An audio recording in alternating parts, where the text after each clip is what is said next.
Bonjour à toutes et à tous et bienvenue dans la chambre d'Ardo Goupil pour une nouvelle vidéo où je parlerai de ce qu'on appelle le chroma subsampling. Donc vous, ce que vous verrez plutôt dans vos vidéos par 4.2.0 ou souvent 4.2.2 ou si vous avez déjà vu du format brut. Donc on va en parler tout de suite du 4.4.4. Alors le chroma subsampling, qu'est-ce que c'est? Alors juste pour rentrer dans les détails, avant de passer à l'explication des trois chiffres qui posent question lorsque vous ne vous y connaissez pas vraiment en vidéo, ou si vous y connaissez un peu plus mais vous ne vous êtes jamais posé la question, en gros, quand il y avait la télé couleur et noir et blanc, au moment de transition, où on pouvait encore avoir une télé noir et blanc, mais il y avait des télés en couleur, il a été décidé de séparer la luminance et la chrominance. Donc la luminance, c'est les informations noir et blanc, et la chrominance, ça va être tout ce qui est RVB, ou ici plus spécifiquement, ce sera jaune, rouge, vert et bleu, donc un système assez particulier qu'on appelle YUV ou YCBCR ou YPBPR, donc des choses assez compliquées. Donc en fait on séparait d'un côté le Y qui est l'information de luminance, donc entre le noir et le blanc, et de l'autre côté toutes les couleurs. Où intervient du coup le chroma subsampling, c'est qu'on s'est aperçu, avec la science, que les yeux des êtres humains étaient beaucoup plus sensibles à la luminance, donc au noir et blanc, donc plutôt aux altérations lumineuses que vraiment à la couleur. Et donc les gens se sont dit, pour le signal vidéo, notamment sur internet, mais à l'époque aussi par n'importe quel signal vidéo, de faire en sorte d'avoir moins de bandes passantes, et donc il a été décidé de ce système de ces trois chiffres spécifiques. Et donc on va rentrer là-dedans pour voir à quoi cela correspond. Du coup, si on parle de chroma subsampling, c'est qu'à chaque fois l'information de luminance restera la même, puisque c'est l'information la plus importante, et vous verrez moins vite, ou vous ne verrez même pas du tout qu'on enlève certaines informations de couleur, alors que si on enlevait certaines informations de luminance, on aurait des problèmes. Donc les trois chiffres, ils correspondent à, pour le premier, une information de luminance, et les deux autres servent aux informations de chrominance. Donc, basiquement, je vais vous montrer les diagrammes de les images de ce que ça fait, et je vous mettrai un article pour aller précisément voir de quoi il s'agit, mais ce sera plus relié à l'historique du subsampling plus que ce que ça fait aujourd'hui dans les vidéos. Ce qu'il faut savoir, c'est que, ce format spécifique, on vous a toujours parlé de RVB, l'appareil photo, fait du RVB mais le retransmet dans ce système, et après ce sera l'écran qui va le retransmettre en RVB pour pouvoir le lire, mais on reste toujours sur ce même système, donc de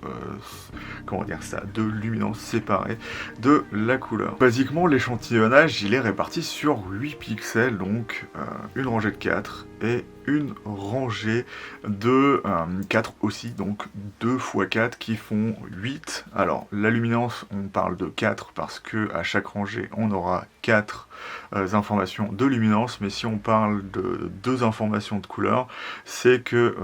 ça correspond à la chrominance sur la ligne 1 et la ligne 2. Donc la première ligne, c'est le chiffre du milieu, et donc si vous avez par exemple 444, ce qui est le format brut sans compression, donc le plus facile à lire pour l'ordinateur ou n'importe quoi, il faut juste qu'il transmette en RVB, mais ça pose pas de problème puisque c'est le langage de l'écran, donc il n'a pas de problème avec ça. Ça va être important pour parler du 4.2.2 juste après, et donc ça veut dire qu'on va avoir la même information de luminance et la même information de chrominance. Donc 4, comme on ne change jamais l'information de luminance, ça correspond aux deux lignes, et donc les deux autres chiffres, donc le premier 4 et le deuxième 4, ça correspondra à la ligne 1 et la ligne 2. Donc dès qu'on passe au 4.2.2, bien évidemment, on perd deux informations de chrominance par ligne du coup, donc je vous montre l'image ici aussi, et lorsqu'on est en 4.2.0, on va avoir que des informations de chrominance sur la première ligne. Donc le 4.2.0 c'est le format le plus répandu, donc c'est aussi facile à lire que le 4.4.4, puisque depuis longtemps tous les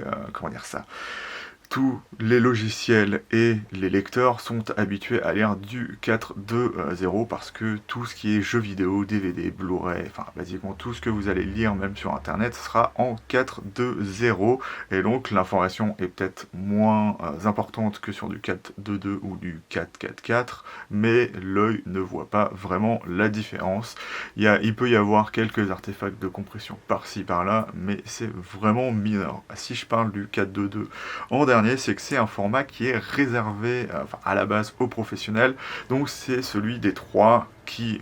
je parle de ces trois parce que c'est ceux qui sont en majorité. Si je regarde ma fiche, on aura aussi d'autres formats comme le 4.1.1, le 4.2.1 et des autres formats un peu bizarres, mais c'est vraiment marginal. Donc on aura surtout ces trois-là, et des trois, le 4.2.2 reste celui qui est le moins utilisé, et c'est pour ça que, comme ça commence à être massivement utilisé, pour notamment pouvoir utiliser facilement, avoir une meilleure qualité en H.265 et en 10 bits, on met ce 4.2.2, mais pour l'instant il y a beaucoup de logiciels, et par défaut d'ordi, mais c'est surtout parce que les algorithmes ne sont pas encore corrects pour lire correctement du 4.2.2, donc lorsque vous allez faire par exemple une vidéo au R6 en 4.2.2 en H.265, vous n'allez jamais l'avoir. Après, Sony a réussi à passer ça en passant sur du H.264, mais voilà à peu près pourquoi vous aurez plus de mal à lire du 4.2.2 que d'autres formats comme du 4.2.0, voire même du 4.4.4, ce qui est beaucoup moins régulier par contre. Alors, du coup, juste pour l'historique, quand c'est sorti, l'intérêt d'avoir du 4.2.2 et du 4.2.0, c'est que on allège la bande passante de 50% avec du 4.2.0 et de 33% avec du 4.2.2, et donc du coup, lorsque vous enregistrerez vos vidéos, l'intérêt que ça va avoir, c'est que ça va prendre moins de place que si vous filmez avec du 4.4.4, mais rien de mirrorless et de non professionnel n'est capable de faire ce type de format, donc vous serez pas forcément amené à rencontrer ça. Donc je voulais juste finir en parlant des mégabits par seconde, donc c'est suivant le format et ça détermine bien évidemment la qualité, encore une fois, du débit et donc la qualité générale de votre vidéo, la compression et donc le fait de par exemple voir des détails un peu partout ici plus correctement, à savoir que lorsque vous êtes sur un débit faible, lorsque vous serez assez près de la caméra, comme par exemple sur ma Pocket 2, il n'y aura pas de problème, mais plus vous vous éloignez, plus vous verrez ou vous ne verrez pas certains détails. Et donc pour ce qui est des mégabits par seconde, si vous voulez savoir si par exemple votre carte peut peut écrire facilement des mégabits des bits tout simplement, la seule conversion à faire, c'est que pour faire un octet, il faut 8 bits. Voilà, un octet c'est 8 bits, donc si vous y connaissez en informatique, ça vous paraîtra normal, et donc faut, en gros, lorsque vous avez votre débit en MO par seconde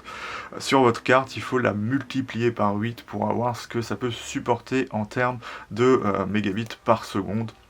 Donc voilà comment il faut faire pour savoir si votre carte est capable par exemple d'écrire des fichiers de R6 ou de A7 III. Après, il y a d'autres choses qui rentrent en jeu, mais c'est un des facteurs. Et après, on va juste parler des bits en vidéo. Donc c'est encore un peu bizarre, puisque c'est pas des bits par seconde, machin, et trucs et bidules, mais ça a un peu le même nom. Et donc, je vais pas vraiment rentrer dans les détails, je le ferai peut-être un jour, mais ce qu'il faut savoir, puisque c'est assez simple à comprendre, contrairement au mégabits par seconde peut-être, et au chroma subsampling, c'est que plus vous avez de bits, plus vous avez d'informations, ou un nombre d'informations de couleur grand, et donc ça va vous permettre, par exemple en vidéo, si vous êtes dans un log, de pouvoir retoucher beaucoup plus facilement à la fois la luminance et la chrominance. Donc voilà, par exemple, si vous êtes en 10 bits, je vais vous mettre une image à peu près ce que ça fait visuellement. En fait, si vous avez déjà vu ça, par exemple, dans certains vieux jeux vidéo ou des cinématiques ou des choses dans le genre, il y avait des espèces de transitions de couleurs avec des espèces de zones, hein, carrément, où on voyait. Et donc, moins on a de bits, moins on a de transition de couleur, donc plus on arrive à des aplats de couleurs lorsque